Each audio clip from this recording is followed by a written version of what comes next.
שלום לכם, אנחנו בערוץ טוב ואתם מוזמנים לצפות בנו ביוטיוב ובאתר שלנו ערוץ טוב, ואורחנו היום המזרחן הדוקטור אדי כהן. שלום לך.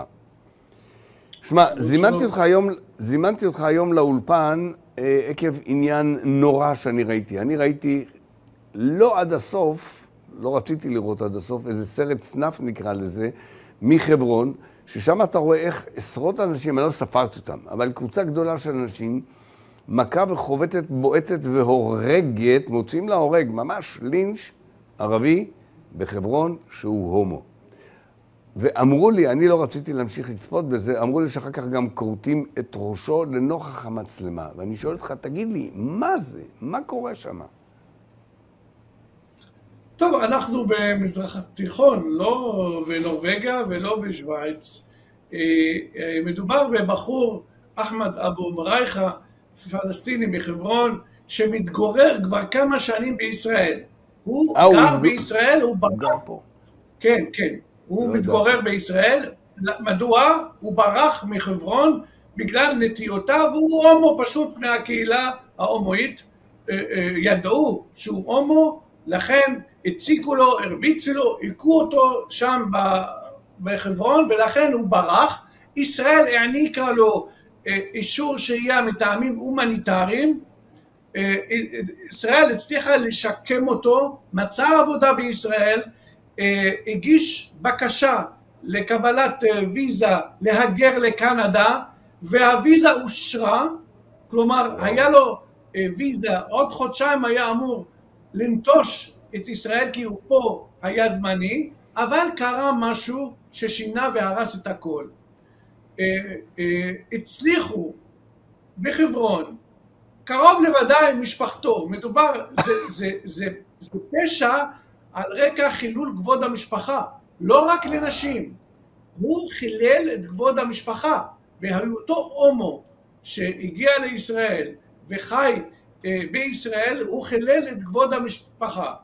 להערכתי, משפחתו פיתתה אותו, אנחנו לא יודעים איך הצליחו להביא אותו, יש כאלה שחטפו אותו, אבל אין ספק שהיה פה ניסיון מתוחכם, יכול להיות שקבעו אותו פגישה קרוב לחברון, ואז חטפו אותו לשם, הביאו אותו לעיר חברון, ומשם צילמו את הזוועה, הכו אותו, ערפו לו את הראש,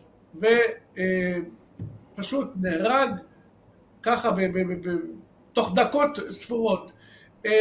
להיות הומו, גם ברשות הפלסטינית וגם בחלק ממדינות הערב, זה פשע. זה לא רק חטא, זה פשע, ויש גם חדיס, הלכה בעל פה בקוראן, שצריך לזרוק אותם מקומה 7-8, ולרסק להם את הגולגולת. לכן, לא ריסקו לו את הגולגולת, הם ערפו את הראש. זה מתחבר או מתקשר לגבי התמונות שראינו לפני 4-5 שנים, קצת יותר אולי, כאשר דאעש רדפו אחרי הומואים וזרקו אותם והרגו אותם. שמע, אתה מעורר בצמרמורת גם בגין המעשה עצמו, אבל כשחשפת בפנינו שהמשפחה פיתתה אותו, בסדר, אני מכיר את הנושא של חילול כבוד המשפחה גם לגבי נשים. פעם ראשונה שאני שומע את זה ביחס לגברים, אבל שהמשפחה, דם מדמה, בשר מבשרה, פיתו אותו לבוא בידיעה, ששם מוציאים אותו להורג. זה בלתי נתפס על השכל שבין המערב, נקרא לזה כמוני כמוך. קשה להבין את זה, את גודל הזוועה. נכון, בגלל זה צריך לחשוב ערבית.